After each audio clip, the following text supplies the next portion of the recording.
νεαρούς από πόντιους των διαφόρων περιοχών με τις ανταλλαγές. Όχι απαραίτητα από ποντιακή χωρί, αλλά που χορεύτηκαν από πόντιους. Όχι απαραίτητα από ποντιακή χωρί. Ένα ξεκαθάρισμα, γιατί δεν ήμουν σίγουρος και γι' αυτό φώναζα επιστημονική τεκμηρίωση. Και γι' αυτό φώναζα ότι τα παιδιά που ασχολούνται με τα λεφτά παραδείγματος χάρη να έχουν τη δύναμη να κάνουν αυτό το πράγμα, να κάνουν μια έρευνα, να δουν αυτά τα πράγματα, να τους δώσω εγώ ό,τι στοιχεία έχω, καθένας ό,τι στοιχεία έχει, να τα πάρουν αυτά, να τα παραλληλήσουν, να τα πάρουν, να τα κάνουν δωρεάν. Και ένα ποσοστό, έστω 30-40%, να είμαστε σίγουροι ότι αυτά εδώ πέρα δεν ανήκουν σε εμάς. Και αυτά θέλουν η έρευνα να γίνεται με διάφορους τρόπους. Ο ένας τρόπος είναι η μουσική να ταυτίζεται με την ποντιακή μουσική, με τα μέτρα, με τον ρυθμό, με το οτιδήποτε. Ο δεύτερος τρόπος είναι να ερευνήσουμε εάν λιθογραφικά, λαογραφικά κτλ. Στέκουν αυτά. Εάν οι κινήσεις, αν ο τρόπος εκπαίδευσης του χρόνου, τα ποινήματα, τα τέτοια, αν το στήσιμο του σώματος, αν η έκφραση στηρίζονται με αυτά τα πράγματα. Το έκτρωμα που σήμερα δημιουργείται δεν είναι μόνο θα γίνεται στον τρόπο τη συμμετοχή τη γυναίκα. Η γυναίκα δεν μπορεί να συμμετέχει με αυτόν τον τρόπο που δημιουργείται. Δεν μπορεί δηλαδή η γυναίκα να χορεύει λεξίνα και να κάνει τα χέρια έτσι και να χορεύει εδώ και να κάνει έτσι η γυναίκα. Αυτό απαγορευόταν διαρροπάλου και ειδικά στον χώρο όπου υπήρχαν πόντιοι, όπου υπήρχαν όμορα χωριά με μοναχανούς, με αυτά. Εκεί υπήρχε πιο αυστηρό. Η επιβολή της βράχας ήταν κάτι. Δηλαδή οι γυναίκες να χορεύουν την τριγώνα, να χορεύουν την πατούλα, να χορεύουν το χότς. Οι γυναίκες χορεύουν αρκετούς χορούς, αλλά χορεύανε από μόνες τους και χορεύανε τους χορούς όχι ανάμεσα σε άντρες, στους άντρες, με τους άντρες ανάμεσα έγκαναν οι γυναίκες και χορεύανε με σεμνότητα. Πρώτα αγκαλιάζανε με τα χέρια τους προς πίσω, προς εδώ. Πρόσεχαν τη θέση του χεριού. Και πηγαίνανε έτσι. Το τι που χορεύανε είναι εδώ. Δεν είναι το τι αυτό. Τα βήματα και τα τέτοια. Όλο το σώμα δούλευε και που δούλευε έτσι πρόσχημες. Εκεί.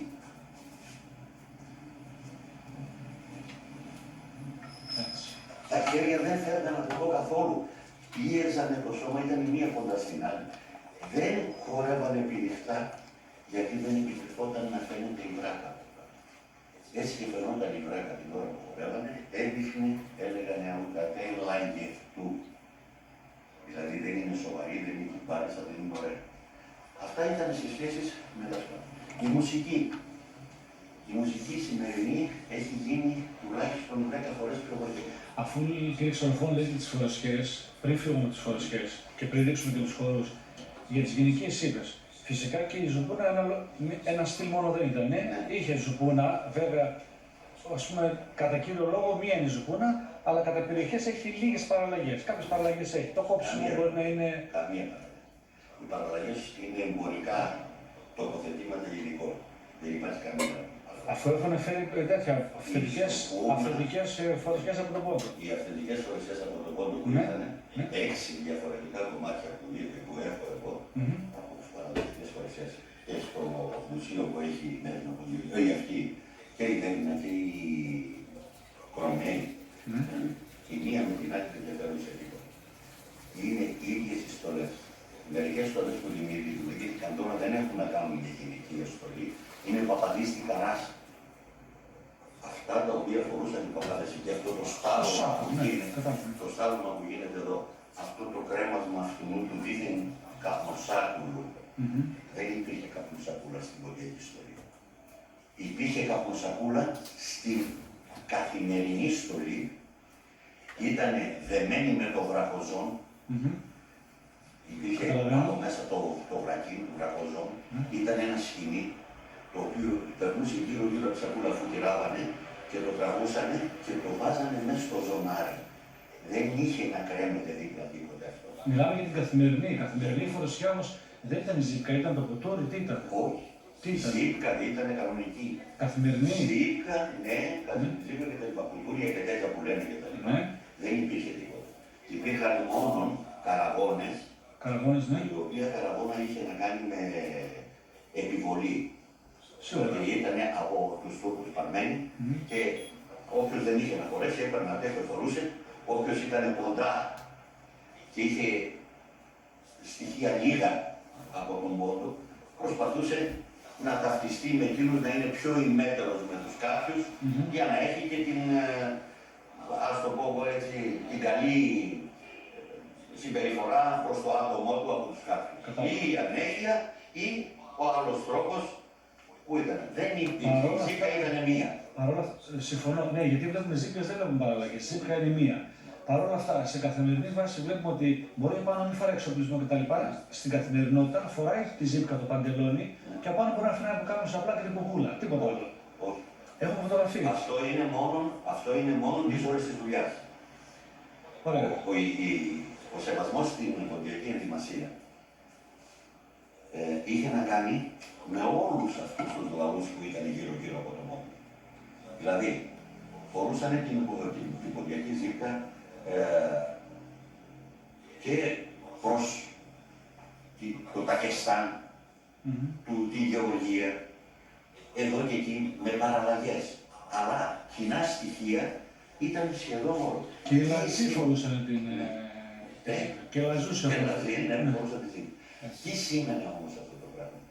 Η ζήπκα, επειδή την εποχή εκείνη περισσότερο ο κόσμος και ειδικά στην καθημερινότητα, στη ραφή της, θα έπρεπε να χρησιμοποιήσει, ξέρω εγώ, βελόνες, αυτά που λογική. Και ήταν πάρα πολύ δύσκολο πράγμα. Δεν έφτιανε τίποτε άλλο. Έπαιρνε 3 πανιά, τα οποία 3 πανιά, το ένα το έβαζε μπροστά, άλλο πίσω, και ένα άλλο έπαιρνε από εδώ και το έδαινε και από πάνω περνούσε την αυτή και έβαζε το ζωνάρι από πίσω και έκανε παντελόνι χωρίς ραφή. Αυτό άμα το δεις πώς γίνεται, λες εσύ εγώ το έγινε μια ζήπα. Γι' αυτό και φαίνεται αυτό το πράγμα εδώ και πίσω. Αργότερα όταν ράφτηκε με μεγαλύτερη αυτή να μπορεί να έχει άνεση στις κινήσεις του ο χορευτής. Και όχι ο χορευτής, ο έφλιπος. Δηλαδή να ανεβαίνει στο άλογο, κατάλαβες, και να ανοίγει το πόδι και να μην έχει κειμενάκι. Συνήθως καθόταν και σε άλογα που δεν είχαν σέλα ή σαμάρια πάνω.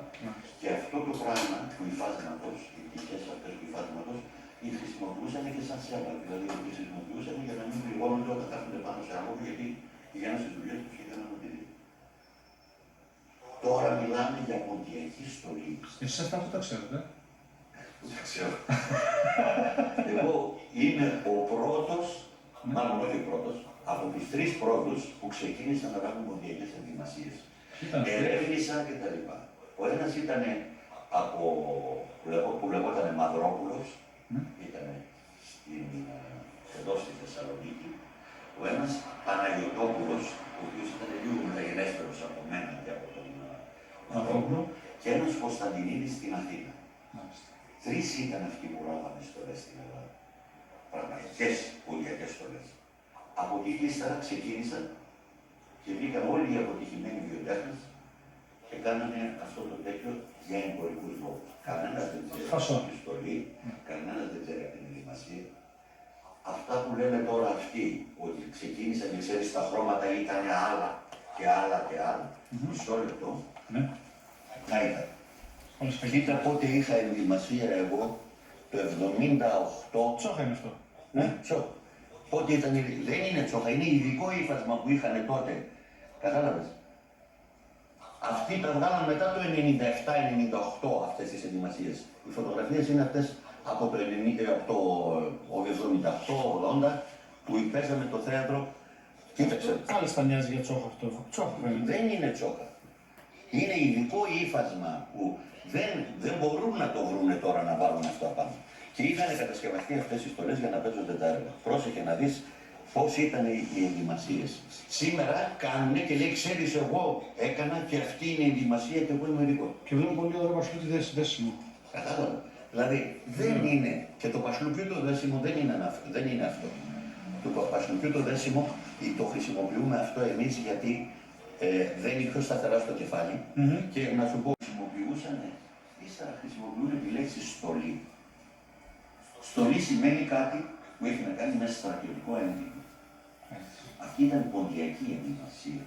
Η ποντιακή ενδυμασία έχει διάφορες, από αρχαίων χρόνων μέχρι σήμερα, διάφορες αλλαγές και διάφορες επιβολές. Φυσικά, λογικό είναι. Λοιπόν, στην ποντιακή λοιπόν αυτή η ενδυμασία, αν θα κάτσει κάποιος και μελετήσει και δει πώς πραγματικά ήταν η ενδυμασία, θα δει ότι θα βρει κοινά χαρακτηριστικά. Η ποντιακή στολή, αν την πάρουμε αυτήν καθ' αυτήν, δεν μπορείς να βάλεις από πάνω το φυσικλίδι. Για στολή δηλαδή.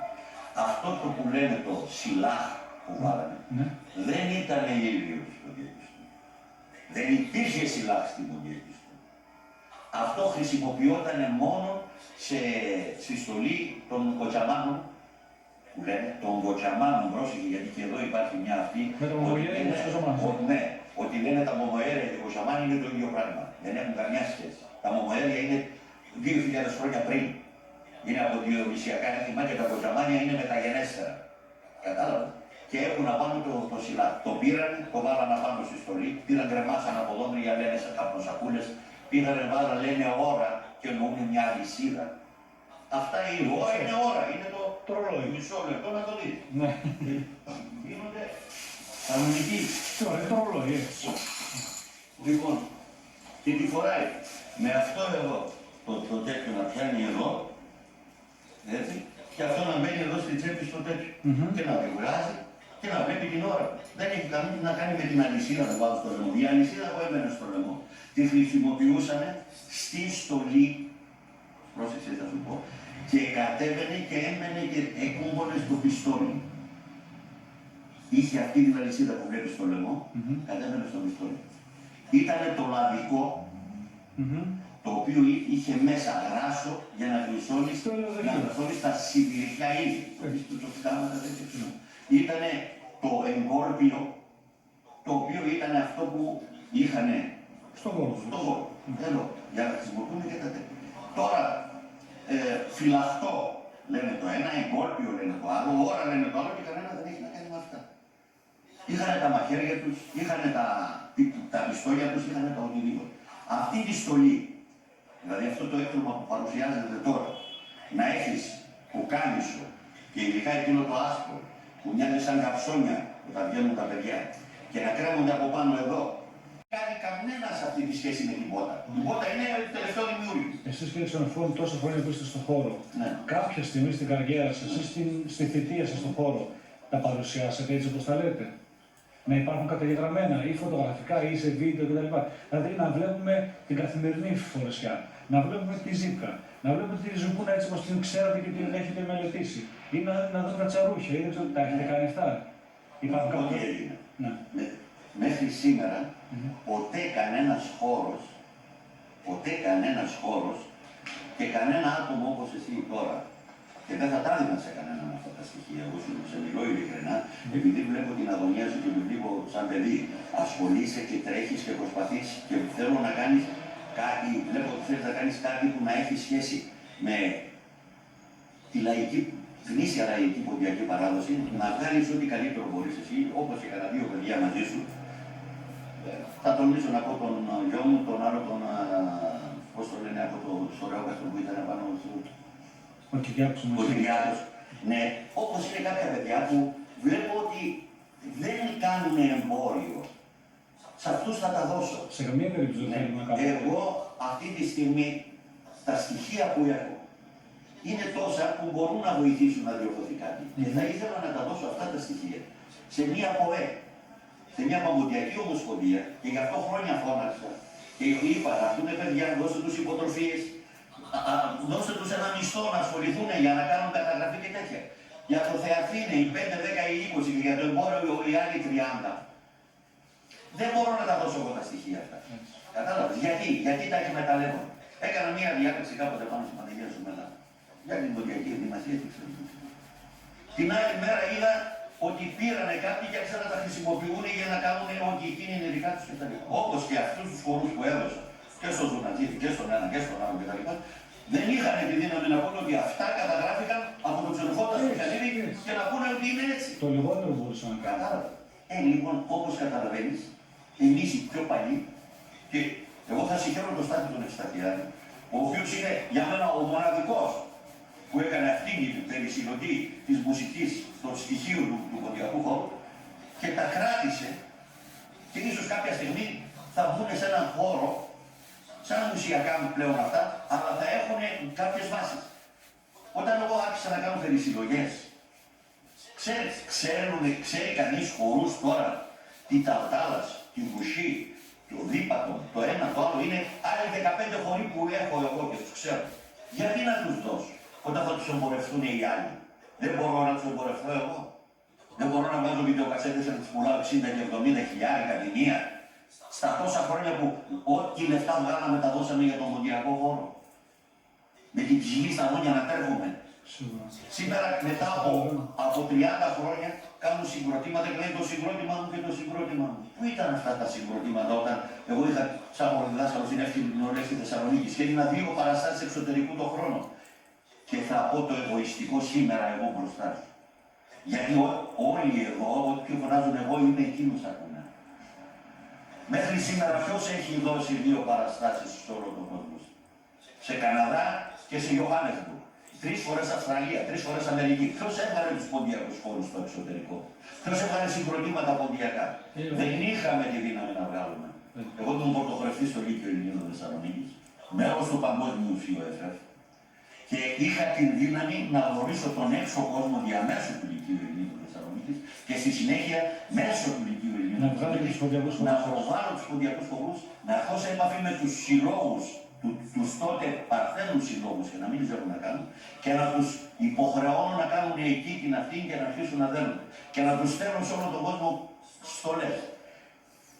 Να έρχονται εκεί να μου λένε να πληρώσουν. Δεν πειράζει, εγώ θα βοηθήσω, θα κάνω θαράμβο και να κάνουν και να δημιουργηθούν οι εστίες και από εκεί τώρα να γίνει ο αναβρασμός και τα λοιπά. Ποιος έστειλε τώρα στη Γερμανία, στην Αφρική, στην Αυστραλία, στον Καναδά, στα τέτοια. Ποιος έστειλε. Έστειλε κανένα. Ποιος πήγε συγκροτήματα, λέγανε το λες. Εγώ που έχω σίγουρα δεν ξέρω. Σαν βάση είχαμε γύρω στους 10 χώρους. Τότε εκείνη την εποχή. Ήταν η Σερενίτσα, ήταν η Πατούρα, η Επιπυλωμάτα όπως τη λέγαμε, ήταν το Κότσαρι, ήταν η Λετσίνα, ήταν το Κότς, το Σερενίτσα, το Τικ το διπλό, το τυκλομονών, ήταν το Εμπροβής, ήταν το Ομάρ, το Καρσλίδικο και το Τραβελιντέικο. Λοιπόν, ένας κύκλος γύρω στους 10 χορούς που παρουσιάζονται, το ξέρω.